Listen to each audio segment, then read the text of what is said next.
சிறுதுளி பெருவெள்ளம் இது நம்ம எல்லாருமே கேள்விப்பட்டிருப்போம். இது காசு அமைக்கிறது மட்டும் இல்ல, உதவி செய்றதுலயும் அப்படிதான். 100 டேஸ் 100 குட்டி ஸ்டோரீஸ். வாங்க வீடியோக்குள்ள போலாம்.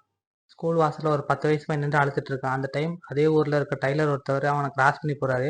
அவன் அழுகுறத பார்த்துட்டு ஏன் தம்பி அழுகுறா அப்படின்னு கேட்க, அவன் உடனே வந்து ஸ்கூல்ல ஃபீஸ் கட்ட வந்து பணம் இல்ல, அப்பா அம்மா ரொம்ப கஷ்டப்படுறாங்க அப்படின்னு சொல்லிட்டு இருக்கான்.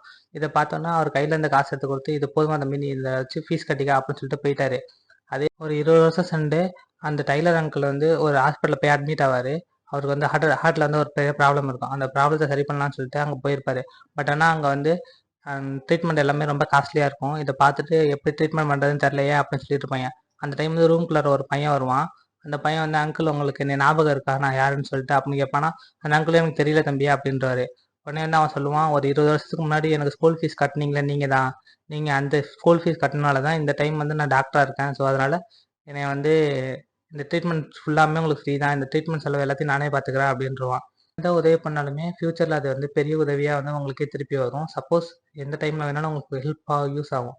ஸோ அதனால் வந்து உங்களால் சின்ன சின்ன முடிஞ்ச ஹெல்ப் எல்லாத்தையும் யாருக்குனாலும் பண்ணுங்க guys.